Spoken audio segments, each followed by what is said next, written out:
Uh-oh. Hey everybody, sorry we're a few minutes late. Let me get our crew on here. Today, this is Canopy Right, and we are Wednesday and Friday right now, where we get to talk to some of the amazing creators that have started Canopy Right with us. Hey. And we're doing it a little bit differently today. Hey, Jeff and Kelsey. We're doing it a little differently today because Sunshine from Sunbolt Farms is here at the house. And so we'll just kind of start out with a bang. Hi. We've got, look, it's here, Sunshine. You can see everybody. My mom's we got Riot Seeds. Hi, Christy. Hi, Jeff's mom. Oh, hi, Jeff's mom. Oh, that's awesome. So I'm not going to be able to read the feed that well, you guys. If you could check that in. All right. So thanks for joining us, everybody. I see some new faces and some friendly faces. I'm sure you're all friendly. But what we do is we come here on IG Live every Friday and we talk about the magic of being around this plant, the magic of the genetics, and how we're using this amazing system called Canopy Right to protect and help empower these cultivars and the breeders around them. I'm Lele, or Lelehnia DuBois, and I'm the community builder in this scenario of Canopy Right. And down below, you can see Jeff and Kelsey. You guys want to introduce yourselves? I'm Jeff. I came up with the concept, and I'm the lawyer. I'm Kelsey, and I do the user interface design. So if you see something where you're like, I'd like a different feature, or that doesn't make sense, I'm the one who's going to be changing it and fixing it so it's best for you. And should we talk about, before we jump in, should we talk about next Wednesday, where we're doing the technical side of this? So our lead developer is going to be on next Wednesday talking about the technology, all of the things that we do to preserve your privacy, and just sort of like the basic mechanics of how this all works. So if you have any technical questions, or if you just sort of like curious about like the functionality from a technical perspective,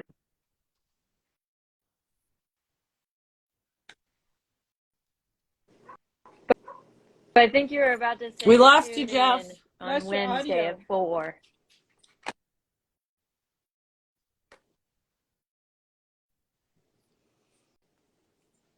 Yes, tune in on Wednesday at 4 because Craig, who is the lead developer of the whole blockchain ledger system that means we don't get access to, he's going to be here to help explain how real that is, how protected you really are with the blockchain ledger system that the team developed. Yeah. All right, Sunshine, this is your show, girlfriend. Get back over here. We got yeah. Yes, Anders is our cheerleader. You see your cute little outfit. Mine's barking. So we usually like to start this conversation because we get people from all over and they don't necessarily know the history that you have and the experience you have around the plant. So maybe what you could do is just start by sharing with Kelsey, Jeff, and everyone else in here listening a little bit about like just your legacy, your personal legacy around the plant. Yeah, well, I was raised by rebels in southern Humboldt, and we grew weed to support our cause, and that's pretty much where it all started. I supported my mom. She did a lot of activism. She was part of the EPIC early on, and the Cinco Council, and we helped save a lot of old growth redwoods. And then we also worked with the Navajo out on Big Mountain, the Navajo Reservation, fighting against Peabody Coal. They were trying to relocate elders off their land there. And I just, one of the things I feel that I'm just really grateful for is that I was raised in a community of growers. And so there were a lot of neighborhoods in Southern Humboldt, and everyone's growing. And I feel that gave me a lot of freedom, because my other friends who grew up in other parts of the state, and maybe their parents were growers, but when you're like a kid growing up, you had to hide the fact that your parents were growing, and maybe you were growing, and your parents are always concerned about who's bringing who to the house. Well, when you're a kid growing in a community of growers and everyone's growing, it's not such a big deal. So we're able to like kind of live in this bubble that was very much about weed and culture and counterculture. And so my earliest memory of a genetic is that Missouri. It was probably like 83 or 84. And Missouri started hitting all the neighborhoods and everyone was growing it. And that was like my first memory of like a specific genetic. And then I remember I was probably like, it was several years later, and definitely way into being I was an adult by then. I was at a friend's house and she had Missouri in her backyard. And when I smelled it, I was like, wow, this brings back so many memories of like my bedroom at Harvest. Because we were drying. I remember drying the weed in my bedroom, but it was fine because all of us kids, we had leaf all over our clothing. And What we're was it? Our one-room How do you schoolhouse remember out it in the being woods, different and it was awesome. what you'd seen before?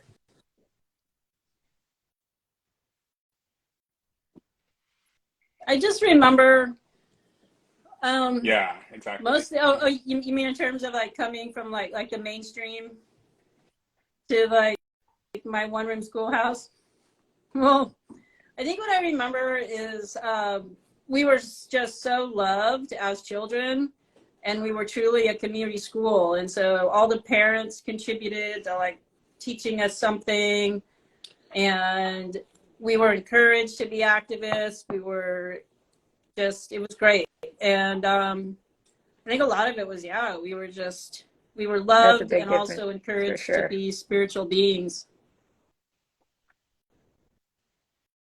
Yeah, it's really helped. Really, it's really good to encourage spirituality with children. So it was good. I think the difference with like our experience and maybe someone who isn't second generation is that foundation of back to nature, spirituality, living more in that more indigenous, because our parents didn't come here to grow weed, right? They came here to create that new world. So how'd you find your way to plant breeding? Yeah, for sure. Oh, that's funny. Well, what happened is I wasn't really thinking too much about it.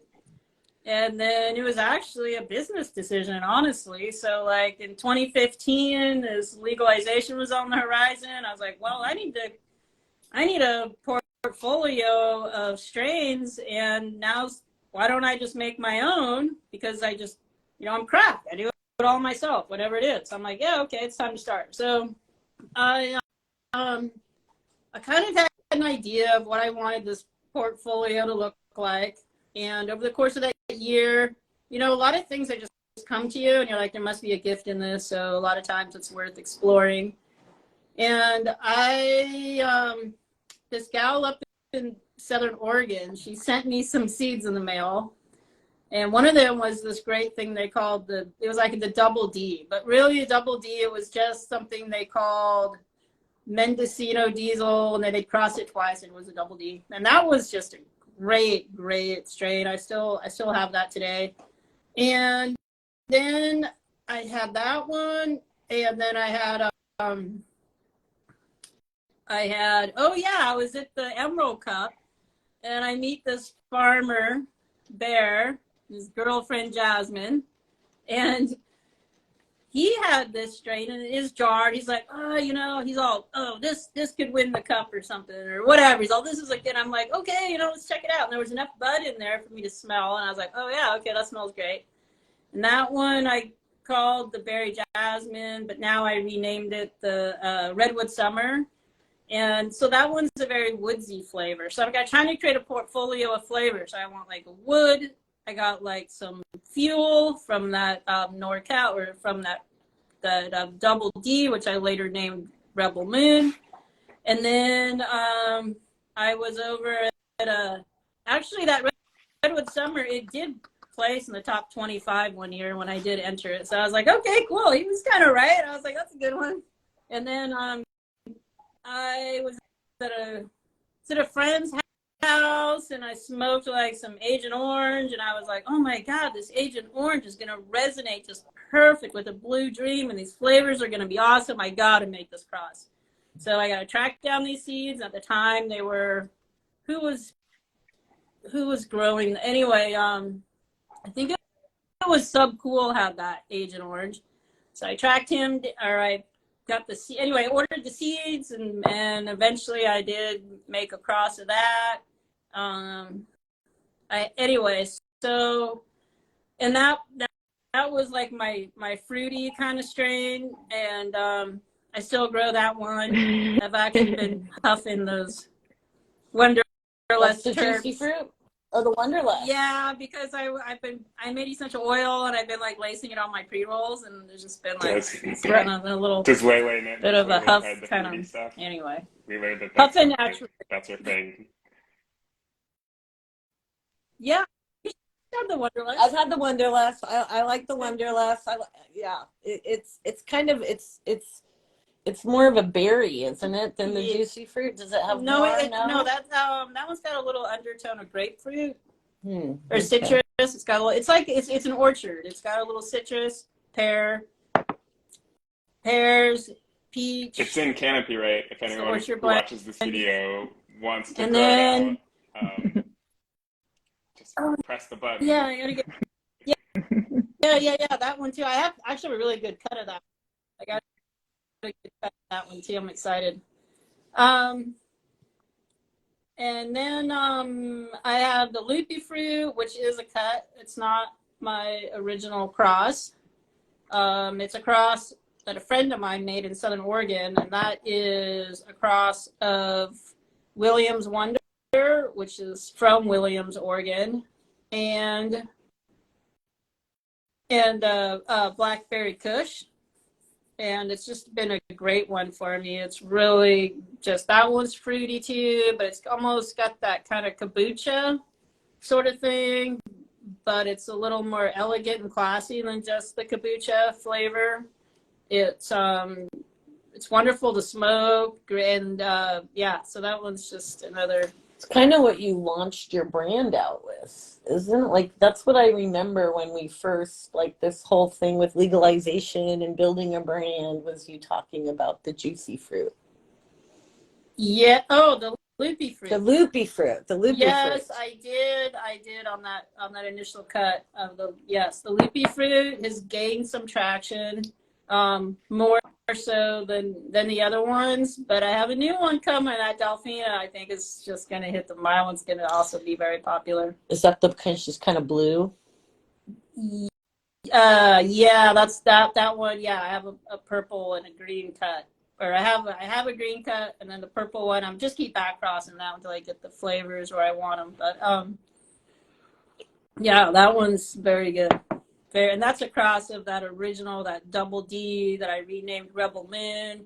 And that's a cross of that and this purple Afghani, purple Nepal, which is, I think, got bred into a lot of things because it has almost like a gelato kind of flavor. So do you have like a flavor people are pretty familiar with? I mean, they're all very different flavors. Do you kind of have like a theory on how flavors relate to effect, or how connected those two things are, or if they're really different for all of them?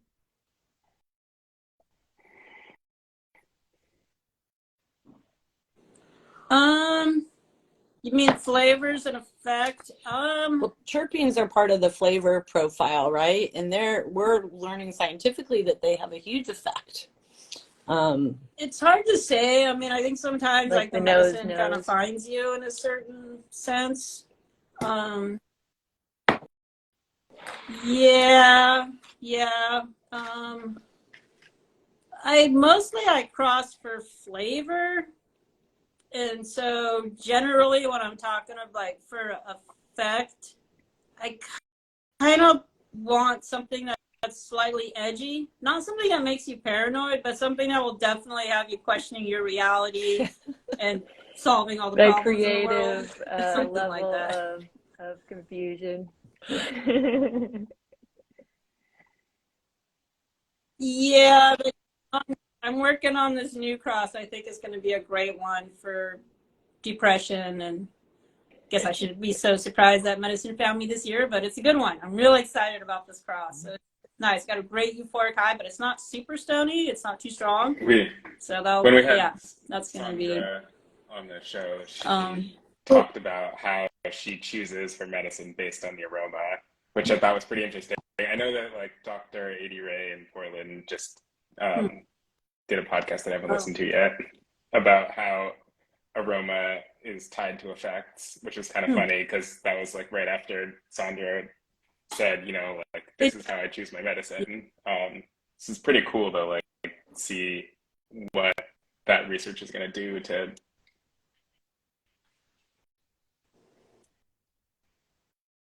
I think so. I mean, it really just depends. Like I'm not really that much of like a medical smoker. I'm more of like an explorer. I like to be adventurous and try a lot of new things. So I'm kind of that type of a smoker. But for what I have noticed about medical people is when they find something that works, they will be knocking on your door. They'll be like, there's a lot of urgency with people like that. They really need their medicine. But they'll just hone in on that one thing and they don't even really care about anything else. They just want that one thing that works for them and helps them feel good during the day. You can actually, one of the ways I've taught a few classes and two doctors around this conversation, and aroma is your body will respond. And I've told them, they're like, how do you prescribe the plant? And I've told them, you have your patient smell it, because they will, if I have a headache and I smell something and it has the terpene that triggers my headaches, it makes my headache worse and I feel nauseous. On other days, if I'm in a lot of pain and don't have a headache, it won't do that to me. And I think that the smells, the terpene, I think we're going to find, as science learns more, that's a huge way to discern whether that plant is good for you or not. Well, I don't know if I've told Jeff yet, but Sunshine has seen the machine a little bit, or we haven't done that. We should do that after this. Do your voice thing.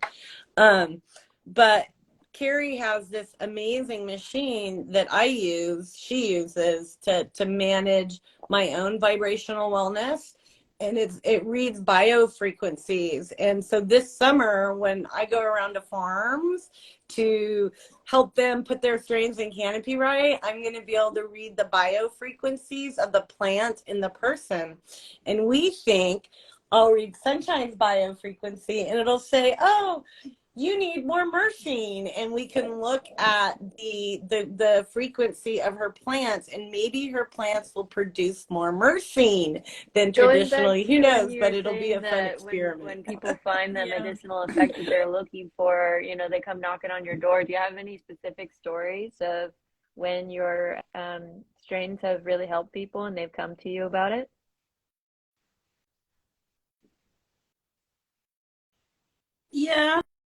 Yeah, I don't have like a lot of like details, so to speak, but I do have like someone who's like really, the loopy fruit is definitely his go-to medicine. He's very much really likes that one a lot. And I'm not exactly sure exactly why, but I think I know, but I haven't really gotten into much detail, but I know he's, very much about it. Well, it's got like you were saying earlier, it has a little bit of, it has the fruit, but it's a little more danky than that, which maybe means it has more, because I like it, has more of a sedative, like pain effect. Yeah, it could have that.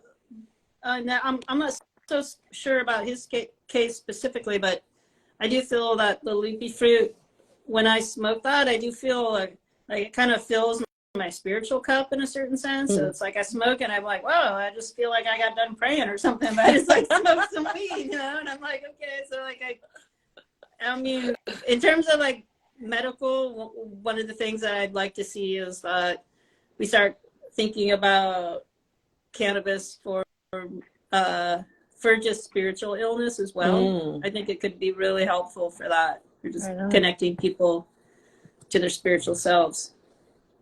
My spiritual teacher, he was a Rinpoche in Vajrayana Buddhism, and I came to him feeling some concern over my karma around growing and selling weed, like because in 215 days you didn't always know where it went. This is a spiritual question. Yes, totally. And I was like, where and when he said, look, everything you've taught me about this plant, it opens your heart and it helps you connect. The key is with all these plant medicines is to open your heart and connect, but then take those tools, and now that you've ignited that, use those muscles in daily practice and not to depend on the plant medicine. Right. Yes. But they can awaken that vibrational residency that you need to be like, oh, there is more out there. Yes, you do want to bring those teachings into a sober reality for sure. I recommend that. I mean, I recommend that. I do. Absolutely. What do you, where, well, let's now just, we're like, this is like one of my favorite topics besides genetics. So what would, because this is like, what would be like your most awakening experience that you've had with this plant?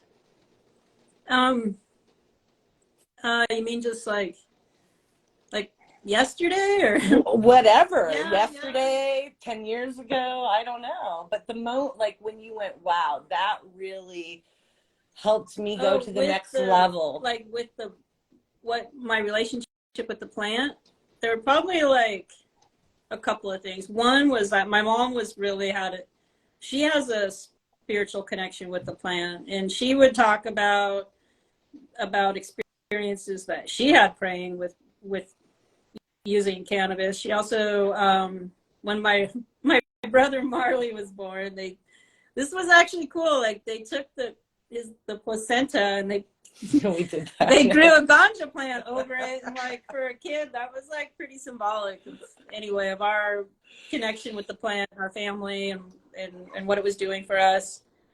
And then another event that really strengthened my connection was the passing of 215, and then this understanding of it as medicine. I didn't fully grasp that really until 215 passed, and then I really started thinking a lot about that.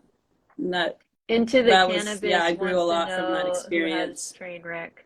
You ask that in the comments. Okay. It's coming. Yeah, it depends on what. So there's a couple different have it, but stories on what train wreck is, right? Too. It's like, what train wreck are you talking about? Yeah, I know. I think I would have to smell it and like smells a few different things called train wreck to kind of figure out. I don't. Yeah, that can be a little tricky, but we do have an E32 cut, which is from the northern Humboldt, Wichipec area coming into the system, but it'll be about another year before it actually gets into the canopy right system. Like there's some things, the first time somebody gave me a cat piss, I was like, oh, this smells like cat piss. Train wreck, I don't know. Yeah. Train wreck I would say that train wreck has a lot of terpenoline in it, and so like it just has that It could be tiny, misremembering. I crispy, thought somebody told me fresh terpenoline was smell. was in Jack Herrera's as well. It is. It's that same kind of smell. You can smell it in a lot of things. Yeah, the train wreck, I want to say it has. Yeah, it's got the kind of like that cat's piss or cactus spruce kind of smell. But then it also has a little bit of citrus in there too, and then a little bit of maybe fresh mowed green grass or something. I have here at the house, what we grew this year with a freak show that really has it's Carrie's favorite. It's like train wreck. It showed up for a couple of things, for new things for me this year. It was came to us as a cookie Durban cut, and then that had a bit of a train wreck smell, and then the pineapple too also had that. So we'll see. Hey, Johnny. D-Money. Train wreck for me, just because he's saying spiritual place. I have a spinal cord injury, and there's very few cultivars that I can smoke, and I will literally feel them tingle in my spine. And the last train wreck I had that did that, and that's how I can tell that it's a really true train wreck, or at least what my train wreck experience is from here, is that it really, I can feel that tingle in my spinal cord. I think train wreck is a really special medicine. Yeah. Too, I agree. Look at say hi, Johnny's on here. What are the other things that make your spine tingle? let's keep going down that road. Spine tinglers. What makes my spine? Now I've got to find train wreck. Thanks for the prompt into the cannabis. I will.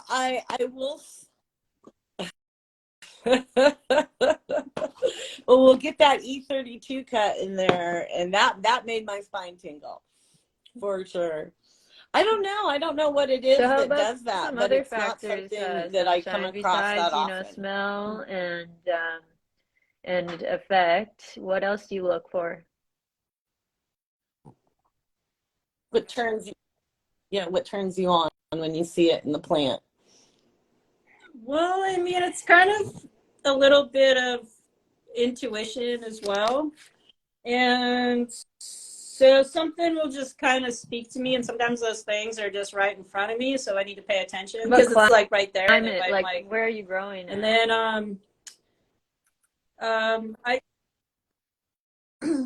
I'm growing in the valley, in what would be known as the Eel River Valley. It's kind of like the very southern part of that valley, and it's like, so it's just, it's not that high above sea level, and it's fairly moist, but it's a temperate climate. So even in the summer, it's never too hot, and then the winters are just a little warmer. So it's pretty perfect that way. Yeah. Great for terpene development. All right. I was just going to say, do you notice, are you dry farming? Yeah, I do use dry farming techniques. Well, where you live, it's kind of, why do anything else? Yeah, it just grows wild around there. What can I say? I grow some, yeah, I grow other stuff too, dry farming, but yeah, and then I think there's like a couple of ways that I look at breeding, and part of it just goes back to making that portfolio. So one of the things that I find myself not wanting to do is to just cross hype with hype and call it hype, or take like something really good and then get a male of that and then cross it with everything, and then hopefully there's something that comes out.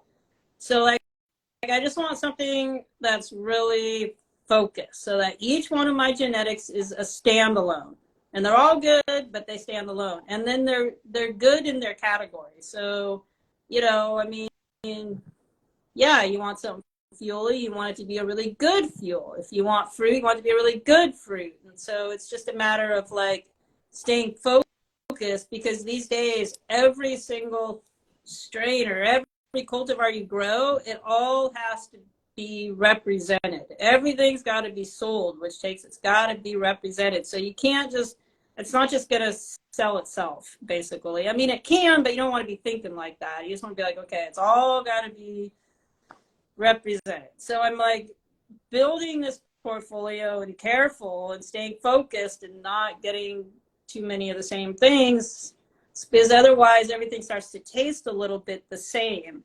So what I see, like what, you know, what Cookies did when they released a bunch of their seeds, what was that, a few months ago, is they're charging this outrageous amount of money. It was like, I forget, $100 a seed or just something crazy.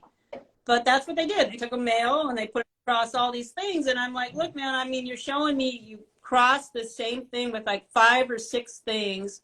There's probably only 1 or 2 of those that are really exceptional. So you do the work, you pick those out, and then maybe I'll consider buying it, because I don't want to figure that out. You do that work.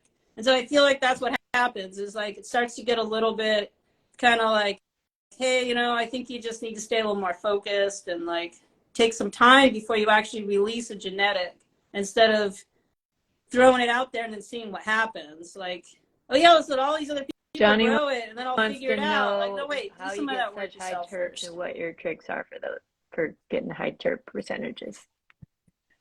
Johnny wants some trade secrets. Shout out to Johnny. Oh, the terps, like, well, it's stuff he probably already knows. A lot of it is like, it's just gentle handling at harvest, and it's really think about that terpene preservation. So it's ripeness. And I was gonna say you leave it a little longer Yeah, than some people too. It's ripeness. So you may compromise the color of the bud will lose its color before it's really ripe, in my opinion. So I'll compromise and lose some of that color for ripeness. And then the gentle handling has a lot to do with it. So it's like any kind of bruised fruit. So like that color, that off color, it's not going to show up in a week or 2 weeks. So you're trying to explain to someone, hey, like, handle this gently. And they're like, what are you talking about? It looks fine. You're like, no. I'm the one who's going to see that 2 months, 3 months later. So it will lose its color, and it will oxidize quicker. So that's a big one, is the handling. And then the other one is after it's done drying, you don't want to put it into, like, you don't want to bag it too soon. You don't really want to put anything in bags until like mid-January at the earliest. And it needs to sit in some kind of breathable container. So if you get kind of lazy like me and you're not getting to your weed that quick, thank God, good. It's got better. Man, I'm glad I'm kind of lazy. So like, you just let things sit, take a breather, take a moment, and it will actually do better. Because if you seal it into, like, if you trim it and like put it right into a bag right away, and then like, you know, seal that thing up, there's still like curing that needs to happen. So you have like this off gassing that needs to happen. So it's like when I grow mine, there's no burping. Hell no. I'm not gonna like, I don't have time for burping. Yeah. Like, no way. I'm gonna avoid that. So and so like if you find yourself having to open up a bag and let it breathe before you can show it, you probably put it in the bag too soon. So that's kind of one thing to consider, is like just going a little longer on the cure before bagging. And then there was one more, the drying. So when you dry, in order to avoid burping and then have a nice cure, it's got to be evenly dried. So evenly dry means that when you take it out of the dry room and you put it in a tote or a box, it stays evenly dry throughout that whole tote. So when you open it up like 3 days later or a week later, it's not more moist in the middle than it is on the sides. If that's happening, and you find yourself having to like flip those, you put it in, it's not evenly dried. So evenly dried means that the stem to the flower to the leaf, it's all evenly dried. And to get evenly dried, you're looking at like a minimum of 8 days of drying. If you take it down even on day 7, it's not going to be evenly dried. So you got like a minimum of 8 days, and then anywhere past that's fine too. Right behind us that you can see back there, those totes, that's some of our backyard Betties. And we left them like that from harvest till now, and what's in there is the best. Terpene profiles. Like if I open it right now, you'll be like, oh my gosh. Yeah, because it's breathing. So don't think you're getting behind if you're like not getting right on. It's only getting better. I think that's part of a big gap in the industry right now, that there's a lot of room for innovation, is in saying, hey, this isn't fresh off the vine. This has been cured for 6 months. Well, yeah, but all agriculture is like this. Cut early and rush to market. It's, it's the same thing with ours. So, yeah, you definitely don't want to cut early. That will affect your terps a lot. There's a lot that can happen on that front. A lot of herb is too fresh. When they'll jar it up too fresh, and then it kind of makes you get what I call a wasabi hit, and it kind of makes your nose burn a little bit, and it's just it's not smooth. So it's this balance between your the preservation of your monoterpenes, which is your fresh kind of younger terpenes, versus a smooth smoke. So if I'm not because I'm letting my stuff cure longer, I'm going to compromise some of those monoterpenes for a smooth smoke. So it's like you kind of got to choose one or the other, but at the same time, that terpene profile is going to change as it ages. And so you may find where you're like, wow, but it was so fresh, the first couple of months after I cut it, now it's like losing that freshness, and it's like mid-July, and mid-January, getting into February, and I'm losing some of that freshness.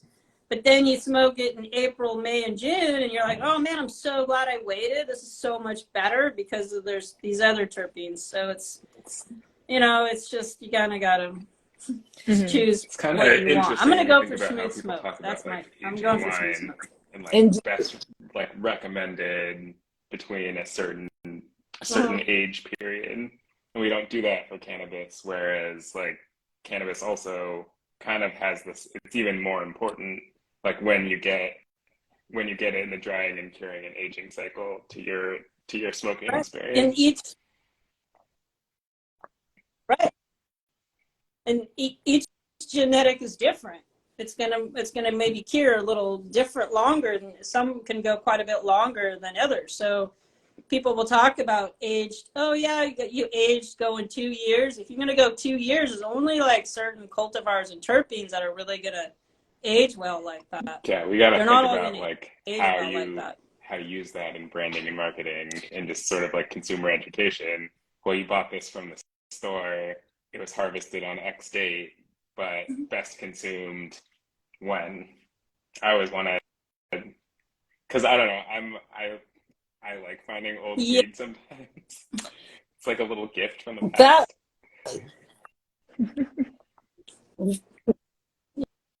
Yeah, we would need better holding facilities and transportation facilities to hold the integrity of that flower within all that. Would it be best kept on the facility and then the farmer would hold it until it's ready to package. And then in terms of marketing it, you just market as smooth smoke.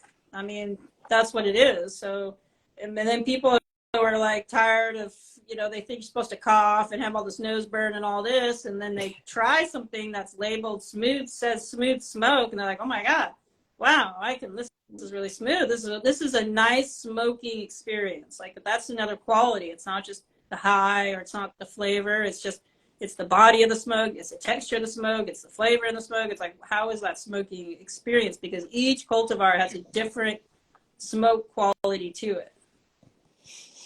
So do you always, what stage of the trichomes do you harvest then?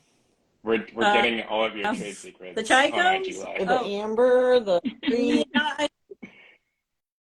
no, this is fine. You know, no one's going to do what I do. Don't even worry about it, man. It's like, I'm like, yeah, everyone does their own thing anyway, right? Because it's craft. So, yeah, I mean, you can try, but so, because everyone's got their own idea about how things is anyway. So, it depends what you want out of it. Yeah. You know?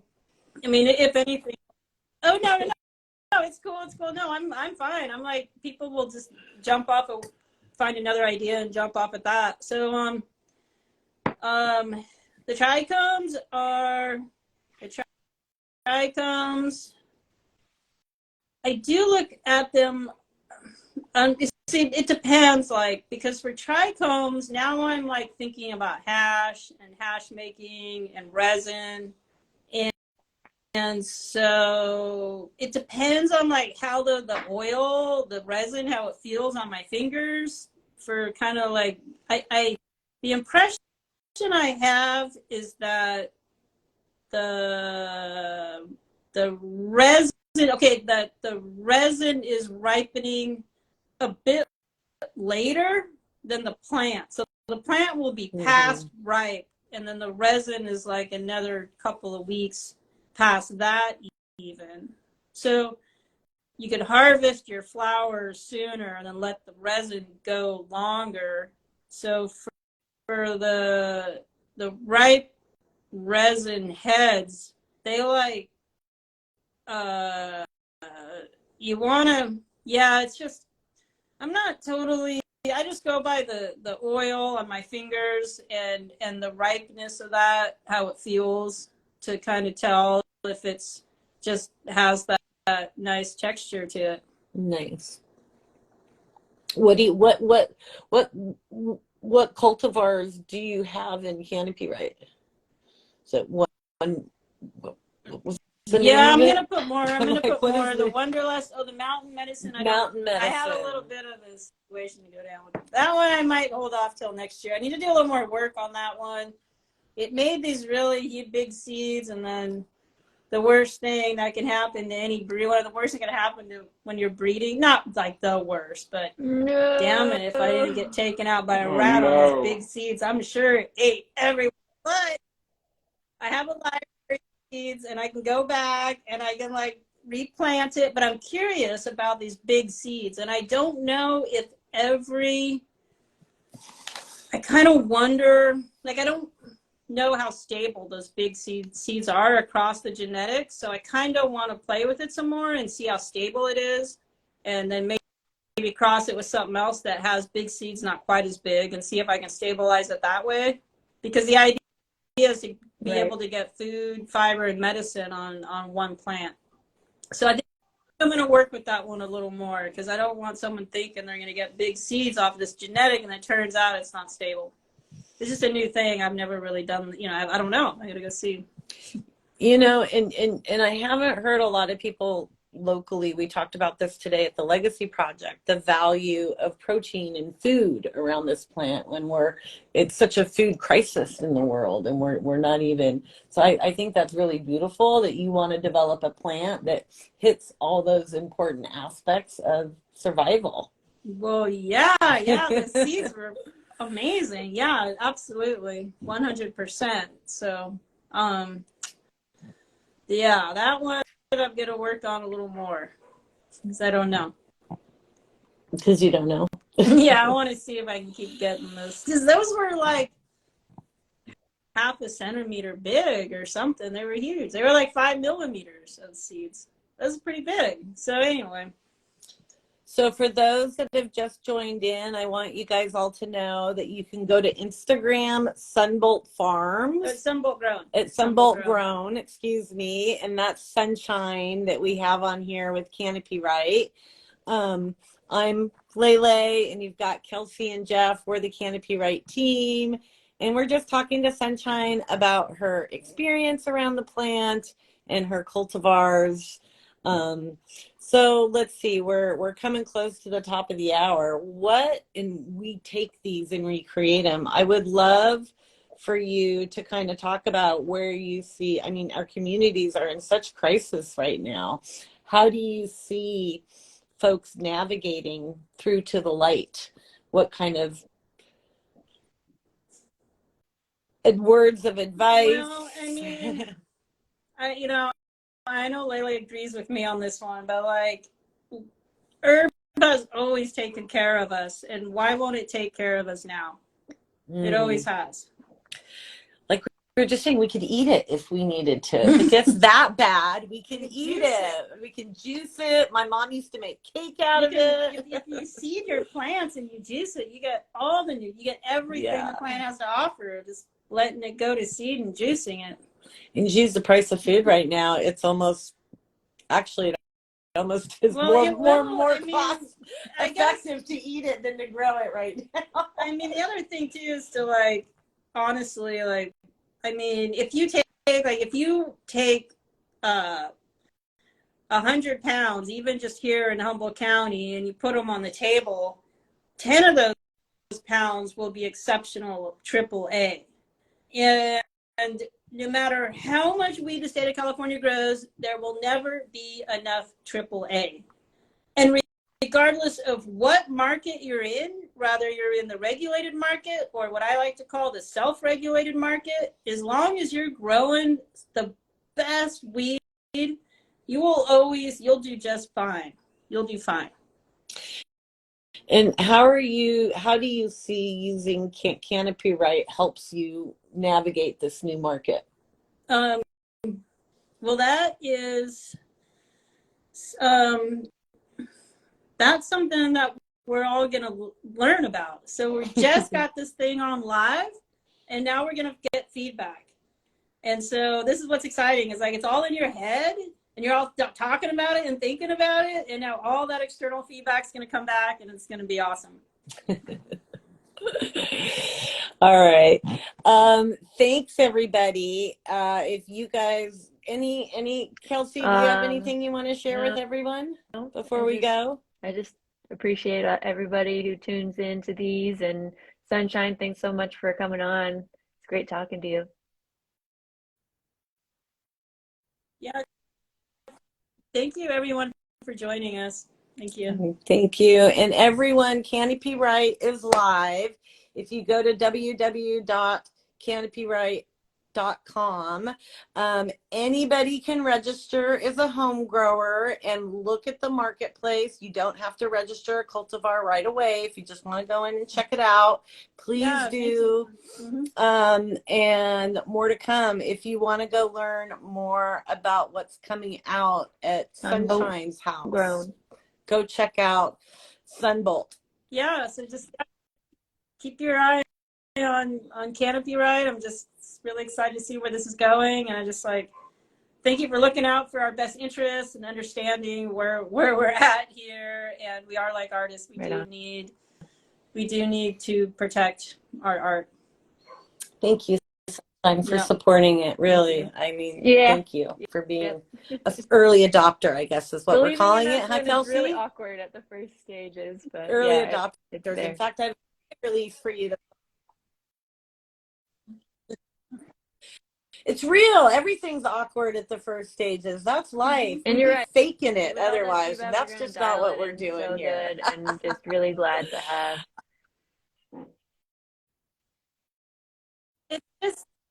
It's just awesome, really, to get that feedback. I think it's great. I think it's really cool to just like, wow, what did I create? It's very challenging, and what's coming back. It's cool. It's good. It's a lot of something to do. Yeah, exactly. All right, ladies. Any last words as we sign off? No, I think we're good. Are we good? Happy Friday. Happy Friday. We just smoke a joint.